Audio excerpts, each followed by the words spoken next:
Les films de Noël, j'ai pas compris le succès. Le principe des films de Noël, c'est simple. Alors, il y a une nana blindée, qui a un gros travail. Elle a réussi dans la vie. Elle a tellement réussi qu'elle a quitté son petit village de merde, qu'elle a dû me dénigrer comme une ouf quand elle était étudiante.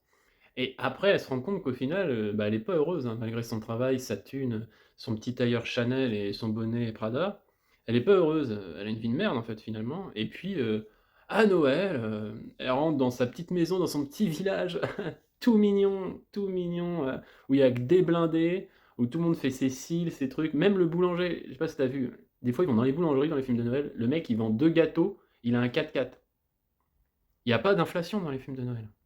Donc bref, elle arrive dans sa maison parce que bon, ses parents sont morts ou elle déprime, ou elle a quitté son travail, ou elle travaille trop, donc elle a besoin de prendre l'air pendant les fêtes, mais elle a pas le temps, hein, elle a pas le temps. Donc elle vient, tu la vois ranger deux trois cartons, retrouver une ancienne copine qu'elle a pas vue depuis 10 ans, elle lui tirait les cheveux au collège et là maintenant c'est sa meilleure copine, tu vois?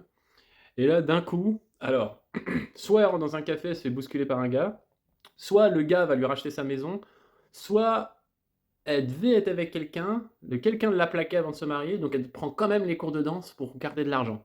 Ah, une pince jusqu'au bout. Ensuite, donc elle rencontre ce mec, bon le mec évidemment, le gars hyper beau gosse, photoshopé au naturel. Le gars a un métier de dingue, célibataire évidemment, des dents blanches comme la neige, bon bref. Et le pire de tout ça, il est sympa le mec. Donc là, évidemment, ils tombent croque-love l'un de l'autre, mais ils se le disent pas tout de suite parce que tu vois, moi j'habite loin, c'est compliqué, il y a une relation à distance. Et puis la magie de Noël, deux trois flocons, un peu de lumière, deux trois boules qui comptent et deux trois enfants qui chantent. Et ça y est, ils se mettent ensemble et elle décide de quitter son travail et d'aménager dans sa boutique pour ouvrir une petite épicerie à deux et ils sont trop contents. Joyeux Noël! Sauf que je vous le dis, 2 ans plus tard, ça finit en divorce. Sauf qu'ils nous racontent pas la fin. La fin, c'est que 2 ans plus tard, elle se fait chier dans l'épicerie. Le mec, il s'est tapé la vendeuse. Donc, elle le quitte. Elle retourne à Chicago. Fin de l'histoire.